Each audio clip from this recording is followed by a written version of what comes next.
ಶಂಕರಂ ಲೋಕಶಂಕರಂ ಜಗದ್ಗುರು ಶ್ರೀ ಶಂಕರ ಭಗವತ್ಪಾದಾಚಾರ್ಯರು ಪ್ರತಿಷ್ಠಾಪನೆ ಮಾಡಿರತಕ್ಕಂತಹ ಚತುರಾನ್ಯಾಯ ಪೀಠಗಳಲ್ಲಿ ದಕ್ಷಿಣಾನ್ಯಾಯ ಶೃಂಗೇರಿ ಶಾರದಾ ಪೀಠವು ಅವಿಚ್ಛಿನ್ನವಾದ ಗುರು ಪರಂಪರೆಯೊಂದಿಗೆ ಶೋಭಿಸ್ತಾ ಇದೆ. ಈ ಪರಂಪರೆಯಲ್ಲಿ 36ನೇ ಅಧಿಪತಿಗಳು ನಮ್ಮ ಗುರುಗಳು ಜಗದ್ಗುರು ಶ್ರೀ ಶ್ರೀ ಭಾರತೀ ತೀರ್ಥ ಮಹಾಸ್ವಾಮಿಗಳವರು ಈಗ ಪ್ರಸ್ತುತ ಪೀಠದ ಅಧಿಪತಿಗಳಾಗಿದ್ದು ವಿಶೇಷವಾದಂತಹ ಒಂದು ಶಿಷ್ಯಾನುಗ್ರಹ ಧರ್ಮ ಪ್ರಚಾರಾದಿ ಕಾರ್ಯಗಳನ್ನು ಮಾಡ್ತಾ ಇದ್ದಾರೆ. ಹಿಂದಿನಿಂದಲೂ ಅತ್ಯಂತ ಪ್ರಾಚೀನ ಕಾಲದಿಂದಲೂ ಈ ಪ್ರಾಂತ್ಯದಲ್ಲಿ ಇರತಕ್ಕಂತಹ ಜನರಿಗೂ ಆಸ್ತಿಕ ಮಹಾಜನರಿಗೂ ದಕ್ಷಿಣಾನ್ಯಾಯ ಪೀಠಕ್ಕೂ ಒಂದು ವಿಶಿಷ್ಟವಾದಂತಹ ಗುರು ಶಿಷ್ಯ ಸಂಬಂಧವಿದೆ. ಇಲ್ಲಿಯವರು ಶೃಂಗೇರಿಗೆ ಬಂದು ಗುರು ದರ್ಶನವನ್ನು ಮಾಡುವುದು ಹಾಗೂ ಗುರುಗಳು ತಮ್ಮ ಯಾತ್ರಾ ಕಾಲದಲ್ಲಿ ಇಲ್ಲಿಗೆ ಆಗಮಿಸಿ ಇಲ್ಲಿಯ ಶಿಷ್ಯರ ಒಂದು ಭಕ್ತಿಪೂರ್ಣವಾದಂತಹ ಪ್ರಾರ್ಥನೆಯಿಂದ ಇಲ್ಲಿಗೆ ಆಗಮಿಸಿ ಶಿಷ್ಯರಿಗೆ ಅನುಗ್ರಹವನ್ನು ಮಾಡುವುದು, ಆಶೀರ್ವಾದವನ್ನು ಮಾಡುವುದು ಅನ್ನುವುದು ಹಿಂದಿನ ಕಾಲದಿಂದಲೂ ಅನೇಕ ಶತಮಾನಗಳಿಂದಲೂ ಸಹ ಬಂದಿರತಕ್ಕಂತಹ ಒಂದು ಸಂಪ್ರದಾಯವಾಗಿದೆ. ಈ ರೀತಿಯಾದಂತಹ ಒಂದು ಗುರು ಶಿಷ್ಯ ಸಂಬಂಧವನ್ನು ಹೊಂದಿರತಕ್ಕಂತಹ ಒಂದು ಪ್ರದೇಶ ಈ ತಿರುಮಕೋಡ್ಲು ಕ್ಷೇತ್ರವಾಗಿದೆ.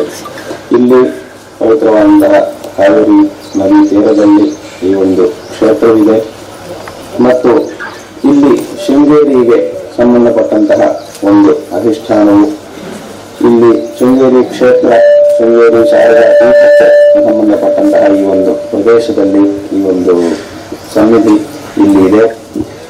ಇದರ ಬಗ್ಗೆ ಸುಮಾರು ವಿಚಾರಗಳು ಅದು ಇದು ಎಲ್ಲ ನಡೆದು ಸುಮಾರು ರೀತಿಯಾದಂತಹ ವಿಚಾರಗಳು ಆಗಿವೆ ಮತ್ತು ಇನ್ನೂ ಒಂದಿಷ್ಟು ವಿಚಾರಗಳು ಸಹ ಆಗಬೇಕಾಗಿಯೂ ಇದೆ.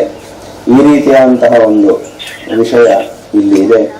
ಆದರೂ ಇದೊಂದು ವಿಶಿಷ್ಟವಾದಂತಹ ಒಂದು ಕ್ಷೇತ್ರ, ಇದರ ಒಂದು ಅಭಿವೃದ್ಧಿ ಕಾರ್ಯವು ವಿಶೇಷವಾಗಿ ಆಗಬೇಕು. ಅದಕ್ಕಾಗಿ ಈ ಹಿಂದಿಂದಲೂ ಸಹ ಇದನ್ನು ವಿಶೇಷವಾಗಿ ಅಭಿವೃದ್ಧಿ ಪಡಿಸಬೇಕು ಅನ್ನುವಂತಹ ಒಂದು ಸಂಕಲ್ಪ ಮತ್ತು ಪ್ರಾರ್ಥನೆ ನಿಮ್ಮೆಲ್ಲರ ಒಂದು ಮನಸ್ಸಿನಲ್ಲೂ ಹಿಂದಿನ ಕಾಲದಿಂದಲೂ ಇದೆ. ಆ ಒಂದು ಕಾರ್ಯಕ್ಕಾಗಿ ನೀವು ವಿಶೇಷವಾದಂತಹ ಒಂದು ಪ್ರಾರ್ಥನೆಯನ್ನು ಸಹ ಮಾಡಿದ್ದೀರಿ. ಅದು ಶೀಘ್ರವಾಗಿ ಅಂತಹ ಒಂದು ಕಾರ್ಯ, ಇದರ ಒಂದು ಅಭಿವೃದ್ಧಿ ಕಾರ್ಯವು ನೆರವೇರುತ್ತೆ ಅನ್ನುವಂತಹ ಒಂದು ವಿಷಯವನ್ನು ಈ ಸಂದರ್ಭದಲ್ಲಿ ಹೇಳ್ತಾರೆ. ಅದಕ್ಕೆ ಬೇಕಾದಂತಹ ವ್ಯವಸ್ಥೆಗಳು, ಅದಕ್ಕೆ ಏನೇನು ಪ್ರಕ್ರಿಯೆಗಳು ಅದೆಲ್ಲ ಇದೆಯೋ ಅದೆಲ್ಲವೂ ಸಹ ಈಶ್ವರ ಅನುಗ್ರಹದಿಂದ ಶೀಘ್ರವಾಗಿ ಆಗಿ ಇದು ಮತ್ತೆ ಪುನಃ ವಿಶೇಷವಾದಂತಹ ಒಂದು ಅಭಿವೃದ್ಧಿ ಇಲ್ಲಿ ಆಗಿ ವಿಶೇಷವಾಗಿ ಎಲ್ಲ ಆಸ್ತಿಕ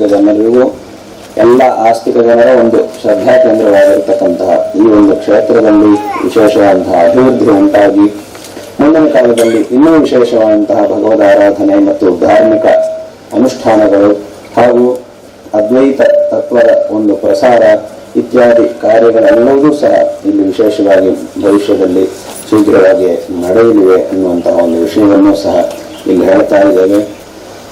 ಈ ರೀತಿಯಾಗಿ ಒಂದು ವಿಶಿಷ್ಟವಾದಂತಹ ಪ್ರದೇಶದಲ್ಲಿ ಇರುವಂತಹ ಜನಗಳಾಗಿದ್ದೀರಿ ನೀವೆಲ್ಲರೂ ಸಹ. ಇದೇ ರೀತಿಯಾದಂತಹ ಒಂದು ಧರ್ಮಶ್ರದ್ಧೆಯನ್ನು ಈ ಗುರುಭಕ್ತಿಯನ್ನು ಹೊಂದಿ ಶಂಕರ ಭಗವತ್ಪಾದಾಚಾರ್ಯರು ಮತ್ತು ಅವರಿಂದ ಆರಂಭವಾಗಿರ್ತಕ್ಕಂತಹ ಅಂದರೆ ಅವರಿಂದ ಮುಂದುವರಿತಾ ಇರತಕ್ಕಂತಹ ಒಂದು ಪರಂಪರೆಯಲ್ಲಿ ಬಂದಿರತಕ್ಕಂತಹ ಗುರುವರೇಣ್ಯರು ನಮಗೆ ಯಾವ ಧರ್ಮ ಮಾರ್ಗವನ್ನು ಉಪದೇಶ ಮಾಡಿದ್ದಾರೋ ಆ ಒಂದು ಧರ್ಮ ಮಾರ್ಗವನ್ನು ಅತ್ಯಂತ ಶ್ರದ್ಧೆಯಿಂದ ಅನುಷ್ಠಾನ ಮಾಡಿ ಭಗವಂತನ ಅನುಗ್ರಹಕ್ಕೆ ಪಾತ್ರರಾಗಬೇಕು, ನಮ್ಮ ಮನುಷ್ಯ ಜನ್ಮವನ್ನು ಸಾರ್ಥಕ ಮಾಡಿಕೊಳ್ಳಬೇಕು ಅನ್ನುವಂತಹ ಒಂದು ವಿಷಯವನ್ನು ಈ ಸಂದರ್ಭದಲ್ಲಿ ಹೇಳ್ತಾ ನಿಮಗೆಲ್ಲರಿಗೂ ಸಹ ನಾರಾಯಣ ಸ್ಮರಣಪೂರ್ವಕವಾಗಿ ಆಶೀರ್ವಾದಗಳನ್ನು ಮಾಡ್ತಾ ಇದ್ದೇವೆ. ಇಲ್ಲಿ ಶೃಂಗೇರಿಯ ಒಂದು ಸಂಬಂಧವಿರತಕ್ಕಂತಹ ಶೃಂಗೇರಿ ಪರಂಪರೆಯ ಸಂಬಂಧವಿರತಕ್ಕಂತಹ ಗುರುಗಳ ಒಂದು ಅಧಿಷ್ಠಾನ ಮಂದಿರವೂ ಇದೆ. ಅದೇ ರೀತಿಯಾಗಿ ಶಾರದಾಮ್ಮನವರ ಮತ್ತು ಶಂಕರರ ಒಂದು ಸಾನ್ನಿಧ್ಯವೂ ಸಹ ಇದೆ. ಇದೆಲ್ಲದರ ಜೀರ್ಣೋದ್ಧಾರ ಕಾರ್ಯವು ಶೀಘ್ರವಾಗಿ ಆಗಿ ಇದು ವಿಶಿಷ್ಟವಾದಂತಹ ದೇವತಾ ಸನ್ನಿಧಿ, ಆ ಸನ್ನಿಧಿಗಳ ಒಂದು ಸ್ಥಾಪನೆ ಮತ್ತೆ ಪುನಃ ವಿಶೇಷವಾಗಿ ಆಗಿ ಎಲ್ಲ ರೀತಿಯಲ್ಲೂ ಸಹ ಎಲ್ಲರಿಗೂ ಒಳ್ಳೆಯದಾಗಲಿ ಎಂಬುದಾಗಿ ನಾವು ಆಶೀರ್ವಾದವನ್ನು ಮಾಡ್ತಿದ್ದೇವೆ. ಈಗ ನೀವು ಏನು ಕಾರ್ಯಗಳನ್ನು ಮಾಡ್ತಾ ಇದ್ದೀರೋ ಯಾವ ಕಾರ್ಯಗಳನ್ನು ಧಾರ್ಮಿಕ